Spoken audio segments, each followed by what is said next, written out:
ഇന്ന് നമ്മളെ മൂത്ത പുത്രന്റെ സ്കൂളിലെ മീറ്റിംഗ് ആണ്. മീറ്റിങ്ങിന് പോണതിന് മുമ്പ് ഓനൊരാഗ്രഹം ജിം ഒന്ന് കാണണമെന്ന്. കൊച്ചുങ്ങൾ എന്തേലും ആഗ്രഹം പറഞ്ഞു കഴിഞ്ഞാൽ സാധിച്ചു കൊടുക്കണമെന്നല്ലേ? ഏത്? അതന്നെ. കൂട്ടത്തിൽ നമ്മളെ നേതാവ് ഒരു കാര്യം കൂടി പറഞ്ഞേൽപ്പിച്ചിട്ടുണ്ട്. അപ്പൊ അതും കൂടി ചെയ്യും വേണം. ഓനൊന്ന് ജിമ്മ് കാണിക്കാം. രണ്ട് കാര്യമായില്ലേ? ചെക്കനണ്ടില്ലേ ഈ സ്റ്റെപ്പ് കയറിയപ്പോ തന്നെ ക്ഷീണിച്ചു പോയി. ഇങ്ങനെയാണെങ്കിൽ ജിമ്മ് കാണാൻ വരണ്ടില്ലേനീന്ന് ഓന് വിചാരിച്ചു പോയി. ഞാൻ പഞ്ച് ചെയ്യുന്നുണ്ട് ഓൻ പഞ്ച് ചെയ്ത് കഴിഞ്ഞാൽ ശരിയാവൂടോ? കേറിയ പാടന്നെ നമ്മളെ നേതാവ് ഏൽപ്പിച്ച കാര്യം ചെയ്ത്. ഇത് നിങ്ങൾ കണ്ടിട്ടേ വലിയ ആന കാര്യമെന്നൊന്നും വിചാരിക്കാൻ നിൽക്കണ്ടേ. ഇതേ മാങ്ങ ഉപ്പുമുളക് ഇട്ടാടോ. ഞാൻ ഈ കൊടുക്കുന്ന വ്യക്തി ഉണ്ടല്ലോ അതാണ് ഭൂലോക പഠിച്ച്. കാരണം എന്താ അറിയോ? ഒരു മാങ്ങ ഉപ്പുമുളക് ഇടാൻ അത്ര പണിയാണോടോ.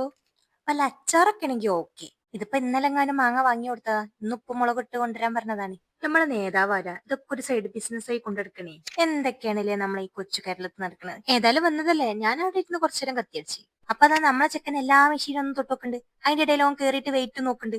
എന്താ പോന്റെ വിചാരം? 5 മിനിറ്റ് ഈ മെഷീനിൽ തൊട്ട് തലോടിയപ്പത്തിന് വെയിറ്റ് കുറയുന്ന ചേച്ചിക്ക്. അങ്ങനെയൊക്കെ ആണെങ്കിൽ ഞങ്ങൾ എന്നോ ഈ പണിക്ക് നിർത്തിനി. മീറ്റിങ്ങിന് പോവാൻ ഇക്ക താഴെ വന്നിട്ട് വെയിറ്റ് ചെയ്യണ്ടെന്ന് പറഞ്ഞപ്പോ ഞങ്ങൾ അവിടെ നിന്ന് ഇറങ്ങി.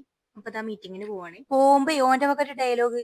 ഇനി എല്ലാ ടീച്ചറെയും കണ്ടിട്ട് അഭിപ്രായം ചോദിക്കാൻ നിൽക്കണ്ടാന്ന്. ക്ലാസ് ടീച്ചറെ മാത്രം കണ്ടാൽ മതി. ഓ, ഇതിനൊക്കെ നമ്മൾ എന്ത് മറുപടി പറയാനാ? പണ്ടൊക്കെ മീറ്റിങ്ങിന് പോകുമ്പോ രക്ഷിതാക്കൾ ഇനി മക്കളോട് ഡയലോഗ് അറിയാം. ഇന്ന് അതൊക്കെ തിരിഞ്ഞിടൂ. മക്കളാണ് പാരന്റ്സിനോട് പറയുന്നത്.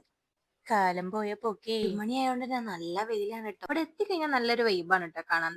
അപ്പൊ നമ്മള് വന്ന കാര്യത്തിലേക്ക് എടുക്കാം. വന്ന കാര്യം ചൂടോടെ കൈയോടെ വാങ്ങിട്ട് വരാം. 4-മത്തെ ഫ്ലോറിലാണ് ഓന്റെ ക്ലാസ്. ഇവിടെ നിന്നുള്ളൊരു വ്യൂ അടിപൊളി തന്നെയാണ് കേട്ടോ. കൂട്ടത്തിൽ നല്ല കാറ്റുണ്ട്. ഇൻഡിവിജ്വൽ മീറ്റിംഗ് ആയതുകൊണ്ട് തന്നെ ഉള്ളില് പാരന്റ്സും കുട്ടികളും ഉണ്ട് കേട്ടോ. വേറെ ആ സമയം നമ്മൾ ഈ പ്രകൃതി ഭംഗിയൊക്കെ ഒന്ന് ആസ്വദിച്ചു കേട്ടോ. നമ്മളെ സമസ്തന്റെ 100-ാം വാർഷികമൊക്കെ ഇവിടെ വെച്ചിട്ടാണ് കേട്ടോ നടക്കുന്നത്. ഇൻഷാ അല്ലാ. അങ്ങനെ ഇതാ നമ്മള് വന്ന കാര്യമൊക്കെ കഴിഞ്ഞ് ഇനി തിരിച്ച് വീട്ടിലേക്ക് പോവാണേ. എനിക്ക് പുറത്തേക്ക് ഇറങ്ങി കഴിഞ്ഞാൽ എന്തെങ്കിലും ഒന്ന് കഴിക്കാതെ ഉള്ളിലേക്ക് ഇറങ്ങാൻ കഴിയില്ലട്ടോ. അപ്പൊ പിന്നെ നമ്മളെ വീടിന്റെ തൊട്ട് മുന്നുള്ള കടയിൽ നിന്ന് 2 ലൈം കുടിച്ചു. അപ്പൊ ഇന്നത്തേക്ക് ഇത്ര ഉള്ളൂടോ. ബാക്കി നാളെ കാണാം. ബൈ.